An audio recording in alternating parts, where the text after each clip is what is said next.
Hello everyone and welcome to another week and another location on my channel, in which we will travel to Caumsett State Park in Long Island, about 40 miles away from Manhattan, just a little bit over 60 kilometers.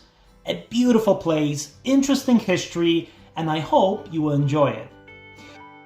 It was an estate of Marshall Field III, pictured here, in 1917, entering the US Army to fight in World War I.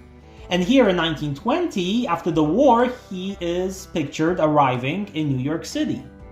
During his lifetime, he was many things, among which being the founder of the Chicago Sun newspaper, which today is called Chicago Sun-Times, after it merged with the Chicago Daily Times in 1940s. He was the grandson of Marshall Field, who founded the Marshall's Fields department store, a large department store which eventually was incorporated into Macy's, whose flagship store here in Manhattan is the biggest department store in America. He passed away in 1956 and New York State acquired the property in 1961. And today many people come here to hike, fish, birdwatch, or just walk and run.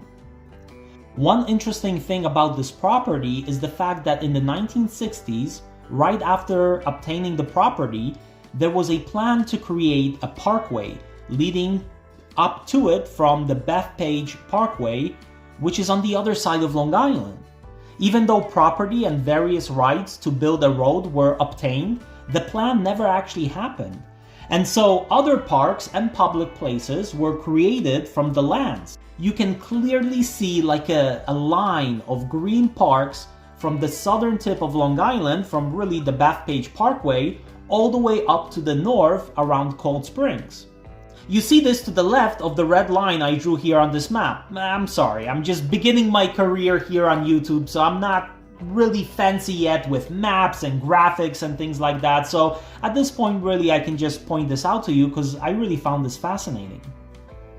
So let's take a quick look around. Well, not a quick look, because the speed limit inside is 15 miles per hour, and I already paid $8 for parking, so I don't want to get a ticket or anything. Plus, many times there are plenty of ducks and geese here, so watch out for poop. Marshall Field III purchased this land in 1921, and the following year, work began. As you see here, it had a functioning dairy farm, which you get to see coming right out of the parking lot. And on the other side is the walled garden, which supplied herbs, fruits, vegetables for the family.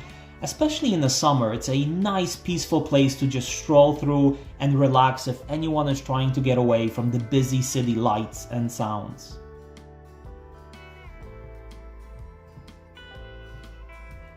Outside of the walled garden, there are some older pieces of farm equipment if anyone is interested in things like this. Here are, for example, plows. Along the way, we have the winter cottage, which I can just show you from far away. As you see, it is still private property. And we pass by the stables. Marshall was a horse race breeder, and there are lots of beautiful horses kept here.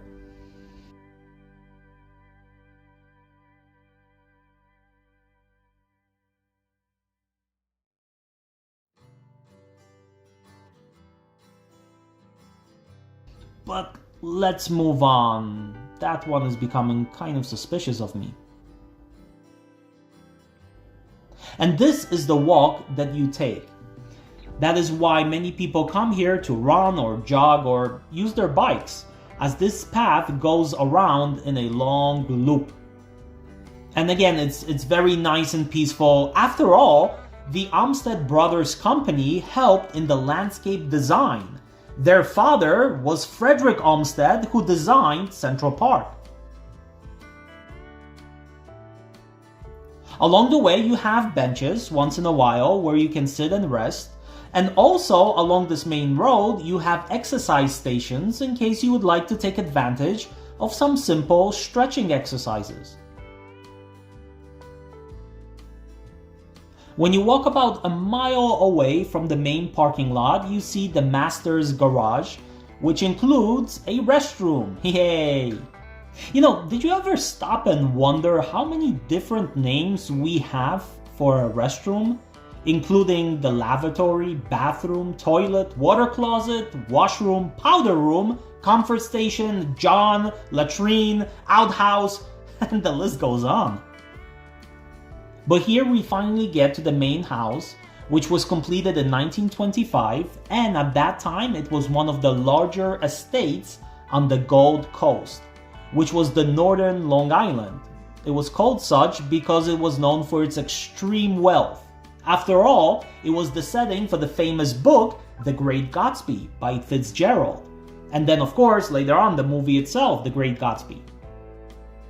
When it was built, it had, and get this, 108 rooms and 13 fireplaces. It employed 22 full-time employees. Later on, the third wife of Marshall actually reduced the house by taking out the end sections on both sides. Hence today, it is smaller than originally, which was built almost 100 years ago now. During World War II, Marshall leased this main building to the Office of War Information, and they used it as a training facility, while Marshall with his family moved into the summer cottage, which is down this road right behind the walled garden I showed you earlier. But as you see, it is also private, and so I did not go further. The other thing that fascinated me about the home is the beautiful and massive rain gutters. I really think I'm getting old. I will be the person watching a show, and instead of paying attention to the scene, I would be like, hey, is that a closet from IKEA in the background? I know, I got issues. But over there, beautiful scenes of the freshwater pond, and behind it is the Long Island Sound.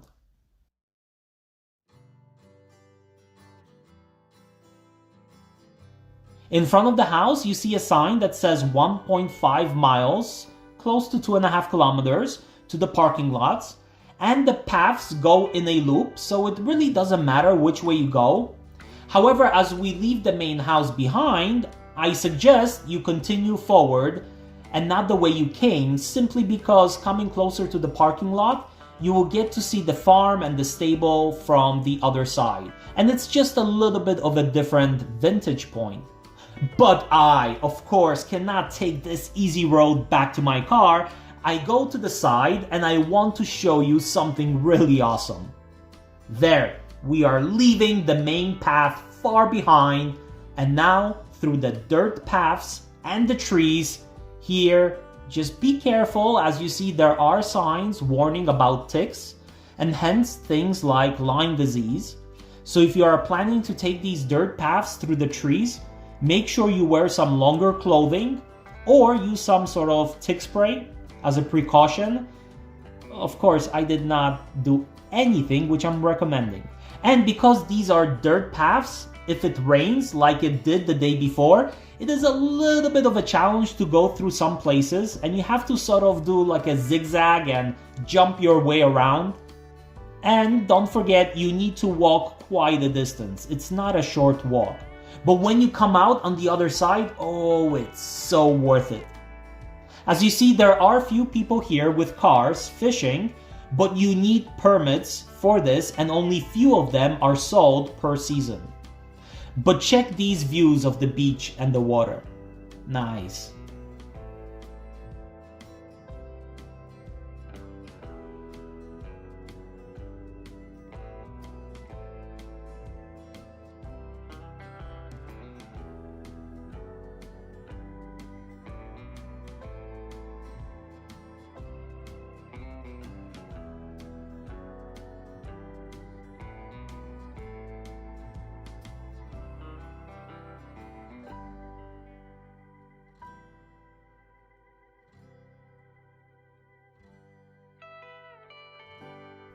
You see some nature, like here, deer running around.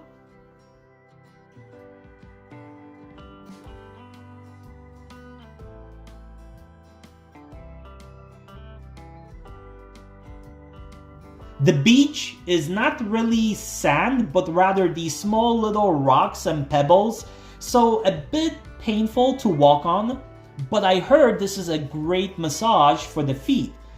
I do not know this, I'm not an expert, but since it's free, I will just pretend I am getting the best massage in New York, as I will painfully walk far away once again from the paths and show you how gorgeous this place is. If you walk far enough, you would not even think you are in New York.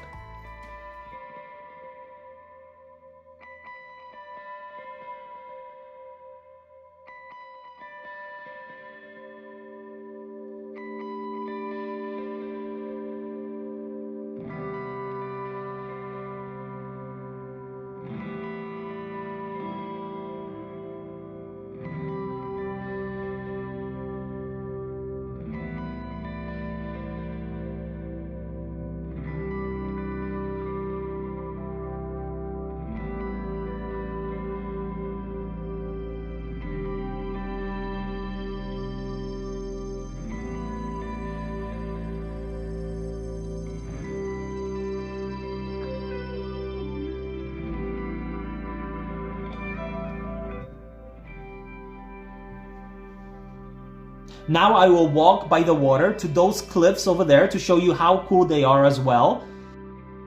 In fact, Caumsett means a place by a sharp rock. Well, you do not get better pictures of that than here. I am sorry for the little gloomy and darker images in this video. However, the day I arrived, there was a lot of clouds and it was supposed to rain.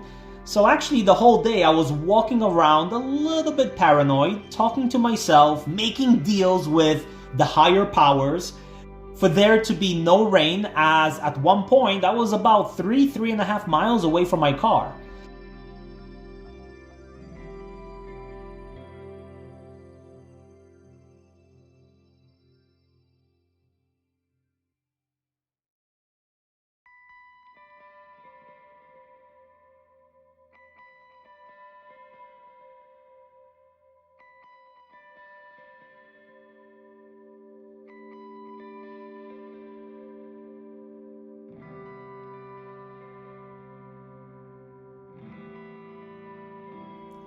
Coming out and walking back, I was exhausted. Walking on those pebbles and sand and cliffs, that really drains the energy and the muscle strength.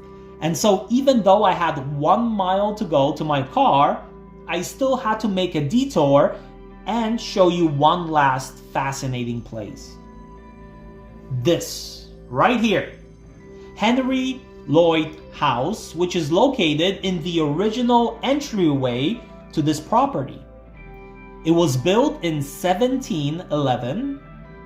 The barn was built in 1764. What's really interesting about Henry Lloyd Estate was that on it lived Jupiter Hammond, a slave. He was allowed access to the library on the estate and was educated along with Lloyd's children. He became the first African American to be published in America. Fascinating history.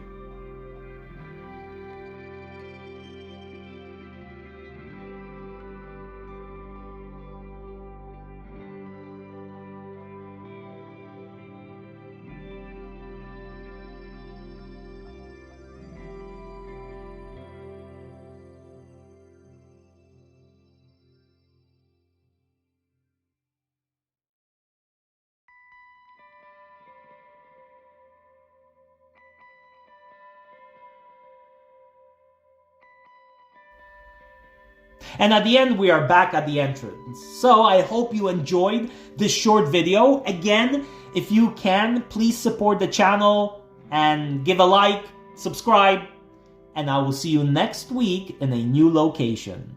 Stay safe.